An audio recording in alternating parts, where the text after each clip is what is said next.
Il-lejla tajba ħbib tiegħi ġewwa Stadio Olimpico Grande Torino, Juventus jelbu lil Torino bl-iskor ta' wieħed xejn. Finalment forsi anke wiċċi jidher li ħaftit tal-kulur waslet rebħa u x'rebħa. Din hija tip ta' rebħa li minn dejjem inkun nixtieq li l-Juventus jirbu kull logħba, imma meta tirbaħ id-darbi forsi għal ħafna Juventini jgħidulek għax it-Torino l-aħħar 30-35 sena qatt ma kienu fil-livell tal-Juventus, biss però trid tkun tgħix fil-belt ta' Turin biex verament tara s-saħħa li għandhom fis-sapport it-Torino u tara kemm huma letteralment veru avversarji sportivi li dawn tkun trid tirbħilhom. Forsi din ir-rebħa għalija personali noħża ħafna il-bniedem li bis-saħħa tiegħu tlajt Juventini nannu tiegħi jiftakar lit-Torino fl-aqwa tagħhom u dejjem kien jirrakkunta li dwarhom u għalija daħħal ġo rasi illi ma' dawk iktar minn kulħadd rebħa hija imperattiv. U r-rebħa ġiet wara żmien iebies, speċjalment wara l-umiljazzjoni ta' Iżrael, wara 3 ijiem nisma' bil-fazzjonijiet, il-fazzjoni tal-plejers pro Allegri, il-fazzjoni tal-plejers kontra Allegri u min ma jridx jaf bil-Juventus, imma l-inqas fil-logħba tal-lum rajt Juventus li jagħtu impenn, Juventus li għall-inqas għamlu il-plejers dak li huma mħallsa wara kollox u mitluba minnhom. Min-naħa l-oħra biex ma nkunx euforiku żejt għax naħseb qed inħossni xi ftit euforiku llejla. Ma jfissirx issolvaw il-problemi, anzi jekk irridu naslu x'imkien issa jrid ikun biss miraklu sportiv biex ngħaddu fiċ-Champions League. Imma jekk għall-inqas issa ħankunu barra mill-Champions League ejja ħanitfu moħħna fil-lig. U ma jimpurtax billi tirbaħ wieħed xejn, bil-korto mużu famuż ta' Allegri, imma ejja xorta ma nilludux ruħna li l-problemi huma salvati. Ħadd pjaċir b'dak it-tani aħħarija bejn il-plejers, jiġifieri, għax urew li għall-inqas minkejja li kien hemm dal min irritiru min jgħid min riedu min jgħid min lew u Allegri qal mhux minnu. Jiena dejjem nemmen li l-verità tkun x'imkien fin-nofs. Dika hija l-opinjoni tiegħi. Imma rebħa waslet.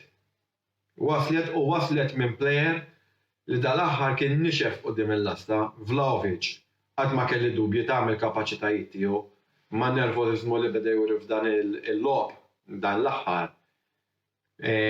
Kienet xi ħaġa li irritatni naqra. Imma ejja ħalli anke nidħol naqra aktar fil-logħba fiha nnifisha. Logħba li l-Juventus bdew bi 3-5-2 b'Sczesny fil-lasta u trio ta' wara li x'sinjal ieħor tajjeb din-logħba li ma qalax gols. Kien hemm Danilo, Bremer u Alexandro. It-trio Brażiljan li ma nafx x'ħajkun mażul għat-tazza tad-dinja li jmiss, Bremer qed jilagħba, Alexandro nafu naqqas mill-forma tiegħu u hemm ċans kbir li Danilo jagħmilha tajjeb, jiġifieri għad hemm dan il-50% ċans. In-nofs il-ground kien magħmul minn McKennie, Cuadrado, Rabiot, Locatelli u anke Kostic, u quddiem Dobken li kienet xi ftit is-sorpriża tal-ġurnata u kif aċċennajt diġà Vlahovic.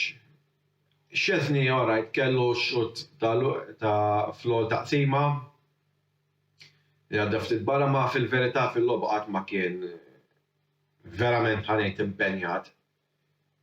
Id-difiża fl-opinjoni tiegħi hija ħasra li weġġa' Bremer bi problema muskolari ma illum rajt titjib. F'nofs il-ground oġobni ħafna kontra l-aħħar Locatelli, rajt il-Locatelli li nixtieq jien dak il-Locatelli li jixxuttja minn barra l-asta. Rajt Kostic iktar aħjar mis-soltu, rajtu hemm iktar jisu aggressività fuq il-linja. McKennie kien ftit kumbrazzjoni ftit qabel logħba kontent nara ritratt tiegħu għax bdew jiddieħqu bih minħabba l-forma fiżika.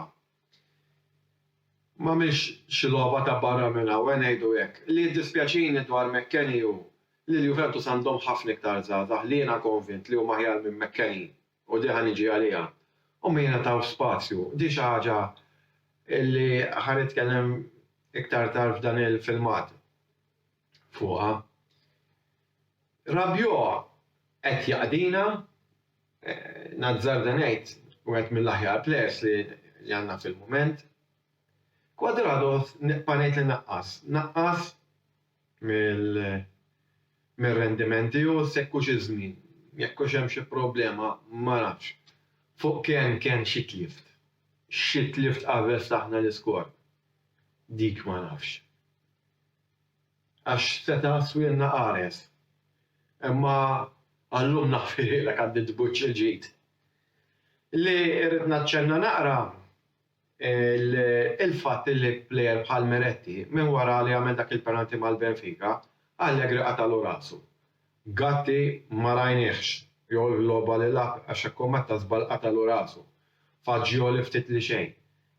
Meta l-Juventus ġabu l-Allegri konna nafu li se jinqalgħu dawn ix-xhus. Dak ma jaħlifx bil-żgħażagħ biex naħħal ir-Rovella u qed jagħmel kull logħba tal-bliel mal-Monza. U plejer li joġobni u bellaħni dil-ġimgħa huwa Elling Junior. Elling Junior fit-tim ta' Montero kontra l-Maccabi għamel gow tal-bliħ. Għanjellek għamel l-isbaħ gow tas-seklu dan mhux Maradona jew Pelé.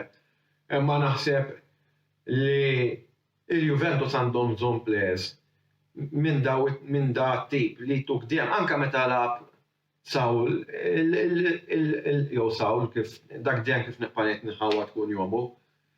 Nara entużjażmu mhux plejers li huma skaduti, ngħidu kif inni fil-kampjonat Taljan dawk it-tip ta' plejers ġejjin ta'. Ġifieri mhux ħanqod ngħid għax il-Juventus biss, indi r-Roma minħadu l-Dybala li minn kellu plejer mal-Juventus kien ġej mir rendiment zero. Matic li fil-kampjonat Ingliż ma qabadx il-kaptu. Lukaku li nafu li mar mal-Inter li huwa plejer kbir, imma ġol Ingilterra ma għamilx l-impatt li kien mistenni minnu. Ġifieri veru Juventus għandhom il-problemi, f'għażlu għandhom problemi kbar minn timijiet oħra, imma ma naħsbux li huma biss tal-Juventus il-problemi li hemm. Ħadd pjaċiri illi ma komplix tikber l-istrixxa tal-logħob mingħajr telf, għax ilħaqna sfortunatament ir-rekord ta' Zaccheroni tal-2010 f'del-aħħar logħbiet. U qabel nagħlaq dan il-filmat lil Cairo b'rispett ħanidlu dove l-Grande Torino. Qed ngħid hekk mhux biex niddieħaq bil-Grande Torino għax dak naħżar ngħid li huwa l-aqwa tim tas-seklu, imma biex illum tim skars. Huwa l-kub teħ bħal-Juventus. Rebaħlek ġodarek. U dejjem diskor ta' web xej li l-aħħar. Ma nafx meta tista' tirbħilna. Hemm minni ma nafx. Forsi sa xi draw. Imma dak li forsi ħlomt illum u dak li bżajt li se jiġri jien illum għal grazza tal-ħanin Alla ma seħħx. Inħalli f'idejn issa l-editur Antonella Bela sabiex jaġġornakom huwa dwar il-logħba tat-tim favorit jew l-Inter kontra t-tim tas-Salernitana. Dak il-famuż tim li serqilna żewġ punti. Però mhux it-tort tas-Salernitana dakinhar kien imma t-tort tal-Aziz referi u l-inflok anka ġi nifis mill-assoċjazzjoni tiegħu. Imma kien li kien u sar li sar inħalli fl-idejn tajba ta' Antonello Abela. Saħħit fejn u alla fejn ħbieb u ejja nħarsu sal-qoddim minn is-salem.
Mela ħbib, l-għanet nsalmilkom u merħba għal dina x-xandira ta' reazzjoni li tirrigwarda il-loba Inter Salernitana, loba li l-Inter irbaħna bl-iskor ta' 2-0.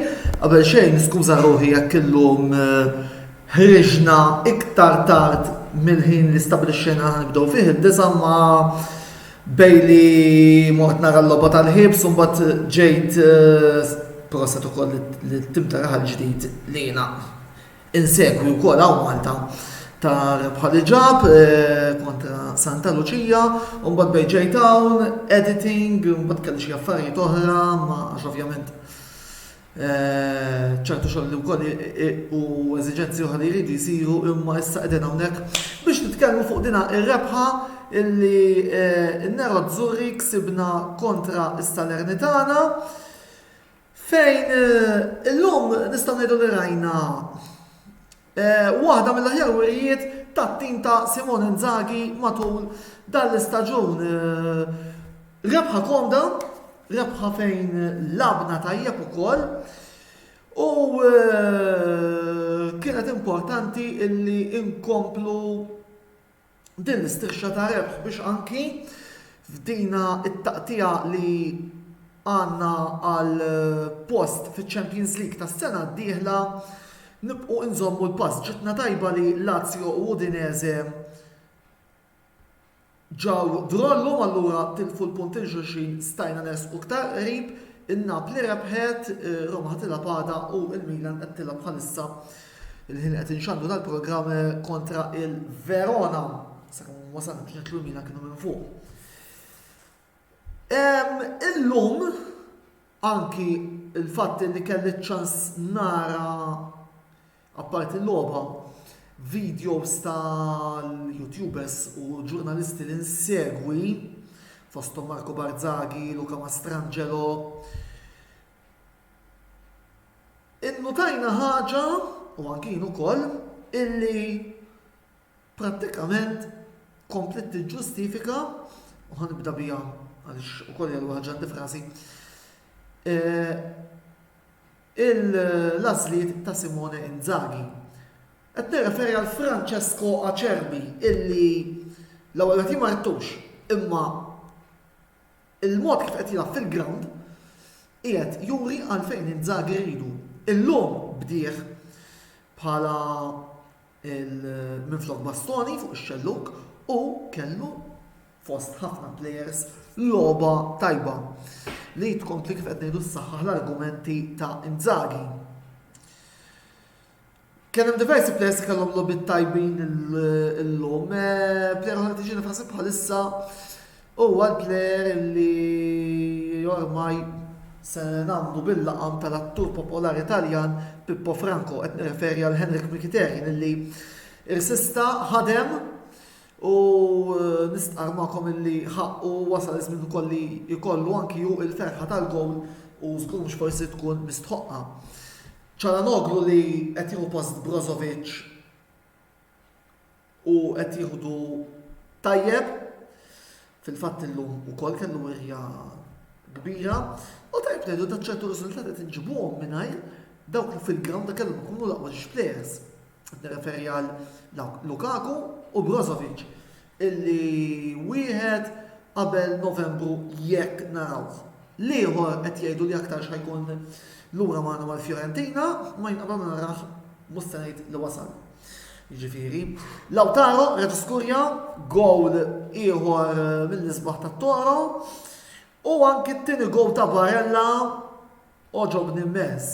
Qed taraw għalfejn l-importanza tal-blanem fit-tul rejnija fil-gowl ta' Barella llum.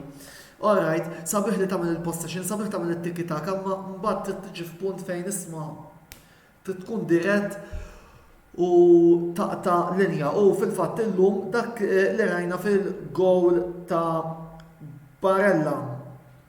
Għandaqstant bravo Spidi Pizza. U xi ngħidu u xi ħaġa oħra li iktar ma nara iktar qed nieħu pjaċir. Kemm tixraqlu il-faxxa tal-kaptan lil Milan Skriniar, guys. Wis, jiena fil-fatt apparti l-lum Skriniar reġa' kellu roba oħra tajba, wieħed mit-targets illi tfajt għal Ministru tat tad-dinja jrid ikun li nagħlqu das-saga tal-kuntratt ta' Skriniar li jiffirma u idealment ukoll iħabbru illi se jkunu il-kaptin għal żmien li jmiss. Tixraqlu, jilgħab għall-Inter, għandu qalbu tħabba tal-kuluri tagħna,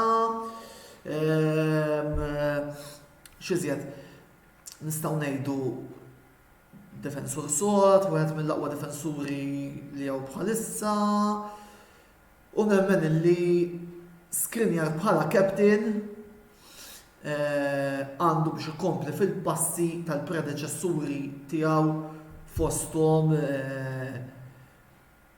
Graziano Bini illi kien difensur ċentrali bħal Skriniar li kien captain u fost l-oħrajn it-tnej illi huma id-definizzjoni ta' interizmu per eccellenza. L-idoli tiegħi Giuseppe Bergomi u Javier Zanetti.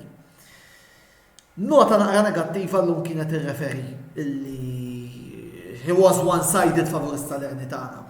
U fil-fatt, forsi dawk l-antiki jiftakru żgur li se nsemmi, tiftakru dak il-series ir-ragazzi della terza C, meta kien hemm wieħed sakki kien l-iskola u s-surma dejjem kien jagħmillu sakki, tre, u fil-fatt illum dak kull fatt li sentih il-sakki, tre għaliex għamillu basħiħa isaffar kontra.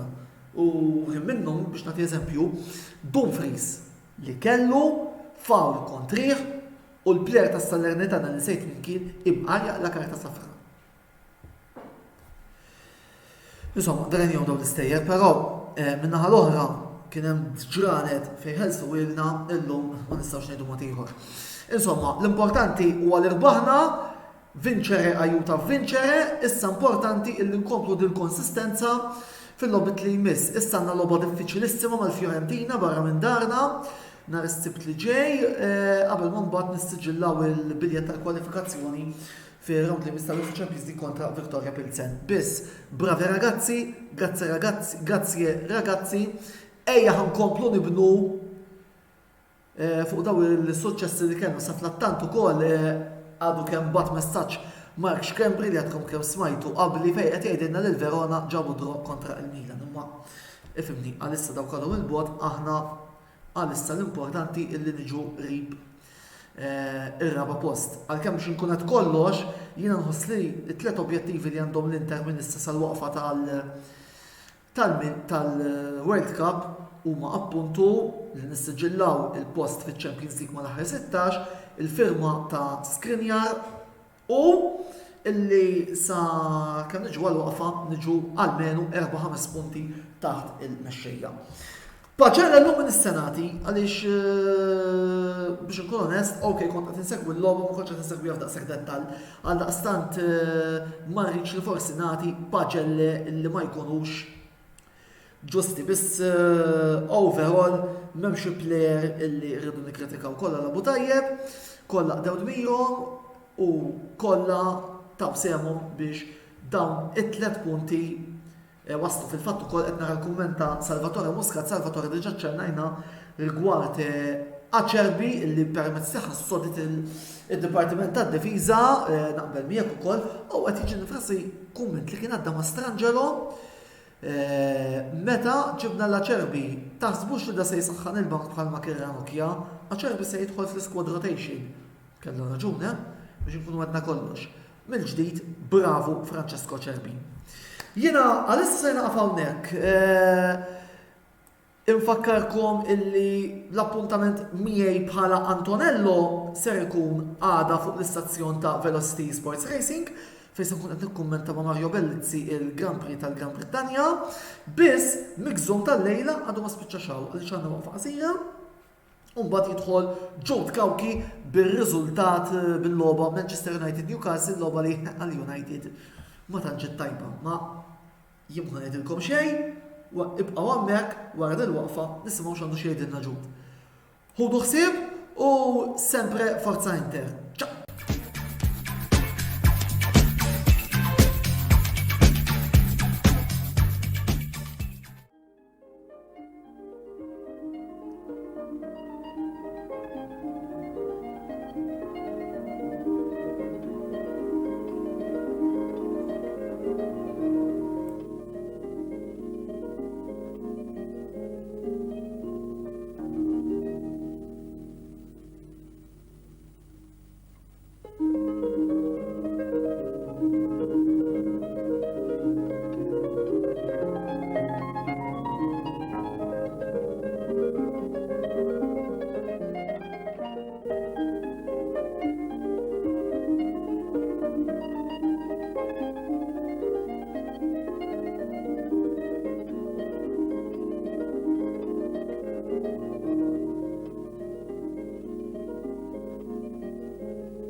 Merħba lis-segwaċi kollha tal-Kamra Sportiva u lil kull min qiegħed jara dan il-video. Bħalma wedniekom dan il-video qiegħed jittella sabiex nagħmlu l-analiżi tagħna Manchester United kontra Newcastle, logħba li spiċċat fid-draw ta' xejn b'xejn. Però qabel nagħmlu dan tajjeb illi nsemmu illi De Gea għamel il-500 apparenza tiegħu mal-klabb u ta' dan jixraqlu tifħir. Naf li għaw opinjonijiet differenti dwar De Gea, għaw min jaħseb illi De Gea għandu jiġi replaced, l-United għandhom ikollhom goalkeeper iktar sod, speċjalment fil-ħruġ tiegħu, għandhom bżonn goalkeeper iktar commanding, però ma ninsewx ukoll kemm De Gea huwa shot stopper tajjeb. Jiena m'iniex ħanidħol f'dan id-dibattitu għalissa għaliex nemmen li għandna naraw dis-sena kif se jkun De Gea, f'liema pożizzjoni se jispiċċaw il-United u naraw minn hemmhekk u ovvjament ittaraw ukoll il-goalkeepers ukoll li jkunu available, però naħseb li De Gea ta' ħafna lil United u fadallu ħafna xi jagħti. Dis-sena rajna momenti fejn kien tajjeb u rajna momenti fejn kien inqas tajjeb. Naħseb dal-aħħar prestazzjonijiet li qed jagħti lit-tim qegħdin ikunu tajbin. Jiġifieri beda fuq ħażina speċjalment fil-logħba kontra l-Brentford, imma naħseb dal-aħħar irranġa ħafna. Ġifieri wieħed jara issa jekk hux ħajkun konsistenti mal-United. Però mmorru mal-ewwel dirett għall-analiżi tal-logħba, Manchester United xejn, Newcastle xejn, huwa riżultat li ddiżappunta lil partitarji tal-United għaliex xtaqna li l-logħba nerbħuha u kellna bżonn li nerbħuha l-logħba għaliex dis-sena l-kompetizzjoni għat-top 4 hija ibsa ħafna. Ġifieri għandek timijiet bħalma huma l-Arsenal, għandek timijiet bħalma huma l-Manchester City, għandek timijiet bħal Tottenham u bħal Chelsea li issa id-distak ma' dawn it-timijiet kompla jiżdied. Jiġifieri dik cannot be taken as a positive news. Speċjalment meta tqis illi għalkemm fl-ewwel taqsima il-United fl-opinjoni tiegħi ma kinux ta' livell, naħseb konna anzi fortunati li ma tħallniex wieħed minn taħt għaliex meta tanalizza ċ-ċans li kellu Joe Linton dawk iż-żewġ lasti fl-istess azzjoni, naħseb li hemmhekk in-Newcastle kien jixraq ilhom illi jeħtlu fl-ewwel taqsima wieħed minn fuq. Fit-tieni taqsima kien hemm naqra bidla fir-ritmu, ġifieri, u naħseb il-United hemmhekk kienu aħjar minn Newcastle. Meta tanalizza kollox, naħseb li kien riżultat ġust. Kien hemm mumenti fejn hemmen li stajna rbaħnija l-logħba, naħseb li fl-aħħar dak iċ-ċans ta' Fred kellu jiskurjah. U dak iċ-ċans ta' Rashford kellu jiskurjah ukoll. Però dawn nafuhom dal-problemi li bħalissa għandhom il-United li għandna problemi li m'hemmx minn striker li jitfa' l-ballun fix-xibka. Ġejna niddependu ħafna fuq Anthony Martial li kulħadd jaf li bħalissa huwa mweġġa u kulħadd kien jaf li Anthony Martial ma tistax isserraħ iżejjed fuqu. U apparti, u nafu wkoll li Ronaldo m'għadux l-istess goal scorer li kien snin ilu. Ġifieri din qed tippreżenta problemi kbar lil United. Apparti mill-problemi li tfaw il-ballun ġo xibka, għandna problemi wkoll bħala depth tal-iskwadra, speċjalment fil-midfield. Nafu llum li b'sorpriża Eriksen ma kienx inkluż fl-iskwadra li xinsab indispost li xinsab ma jiflaħx u replacement tiegħu kien Fred. Issa Fred, kulħadd jaf naħseb li qed jiġri ħafna kritika għaliex Fred, meta jilgħab Fred bażikament ma jkollniex kreattività fil-midfield. Speċjalment rajnija llum kemm il-United kważi ma krejajna xejn kważi bħala chances fit-tieni taqsima.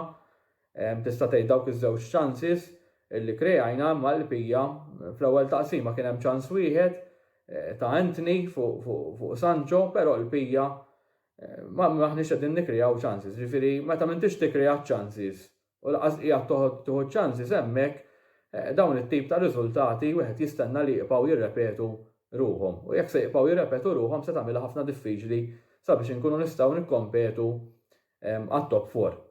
Ġifieri naħseb li l-coach hemmhekk Erik ten Hag irid jindirizza din il-problema, nittamaw ovvjament li Eriksen ma jdumx barra, speċjalment meta tqis il-logħbiet li ġejjin issa kontra Tottenham kif ukoll kontra Chelsea li nemmen plejer bħal Christian Eriksen jiswina ħafna li huwa l-moħħ wara l-midfield tal-United huwa dak il-plejer li jista' jagħti boost il-midfield huwa dak il-plejer li jaf jivvinta lek pass, huwa plejer u goal scorer ukoll huwa set piece taker tajjeb ħafna huwa plejer komplut. Nafu wkoll li ġejna dipendenti fuq Eriksen ukoll għaliex Bruno Fernandes m'għadux l-istess plejer li kien fl-ewwel snin, fl-ewwel xhur li ġie mal-United. Ġifieri dik hija problema wkoll li d-dip fil-performances li kellu Bruno Fernandes qed tħalli impatt ukoll fuq it-tim. Għandna coach ġdid, dawn huma ovvjament problemi li għalhekk ġibnieh ukoll sabiex janalizza s-sitwazzjoni kif inhi u hopefully joħroġ b'soluzzjonijiet according. Jien nemmen li għandna bżonn imma l-iskwadra nsaħħuha kif saħħaħna d-difiża u qegħdin naraw ir-riżultati għaliex id-difiża qiegħda tilgħab tajjeb ħafna. Naħseb li wkoll għandna bżonn illi nsaħħu kemm il-midfield kif ukoll l-striking options tal-United. Dement li mhux ħanikreaw chances se tkun diffiċli ħafna. Nagħti mertu wkoll Newcastle ovvjament apparti li tikkritika l-prestazzjoni ovvjament fejn sitet kienet aħjar tagħti wkoll mertu lit-tim li qed tilgħab miegħu. Newcastle nafu li dis-sena kull ma tilfu logħba waħda biss kontra Liverpool, ġifieri dika hija mertu rajna m'għadhomx in-Newcastle li taħseb li se jirjaqgħu u mhux se jsalvaw mill-lig, imma huma Newcastle li saħansitra tarhom jikkwalifikaw fl-Ewropa. Ġifieri dik hija xi ħaġa li għas-supporters ta' Newcastle naħseb għandhom futur promettenti ħafna. Ġifieri qatt m'għandek tinsanti ma' min qiegħed tilgħab ukoll. Ġifieri aħna dejjem nippretendu bħala supporters li logħba dejjem nerbħuha, però dak nafu li mhix possibbli, speċjalment il-livell li bħalissa fil-Premier League illi kif nafu li t-timijiet kollha jtuk logħba kollha jiddominawhom il-logħb, ġifieri trid tkun preparat għall-logħbiet u ma tistax toħodhom for granted. Apparti minn hekk, ovvjament nħarsu l-qudiem għall-logħbiet li ġejjin kemm kontra Tottenham kif ukoll kontra Chelsea. Importanti li naħseb li ma kontra Tottenham għandha nittargetjaw ħankunu home li nippruvaw nerbħu għall-logħba kemm se tkun faċli ovvjament, irdu naraw issa kif se tkun ir-risposta għal dik it-tip ta' logħba, kieku n-National nieħdu 3 punti jisfuna ħafna u kontra Chelsea nippruvaw ovvjament li l-logħba l-inqas ma nippruvaw ma nitilfuwix, jekk nieħdu naħseb 4 punti minn dawn is-6 ikun tajjeb ħafna għall-klabb tal-United. Għaliex terġa' tnaqqas id-distak u niqpaw within touching distance ma' top 4 li kif diġà għedna għandu jkun it-tragward għal United. Qabel nagħlaq dan il-video nixtieq infakkarkom illi dan il-video ser jitla fuq l-istazzjon uffiċjali tagħna fuq YouTube minn hawn u ftit ieħor. U nħeġġixkom biex ukoll tagħmlu subscribe ħalli tiqpaw issegwu il-videos li jitilgħu b'mod regolari fuq diversi topics, fuq diversi logħob li l-kontributuri ikunu qegħdin jagħtu. L-appuntament li jmiss tagħna ser ikun għada fit-8 meta jiħtlu il-ħabib tagħna Kopajt Chris u ċomba wkoll il-ħbib tagħna bl-analiżi tal-logħbiet rispettivi tagħhom, jiġifieri ta' Liverpool kif ukoll ta' Milan. Minn hawnhekk insellmilhom u nsellem lis-segwaċi kollha tagħna saħħa u l-lejl it-tajjeb u grazzi tal-li dejjem issegwuna.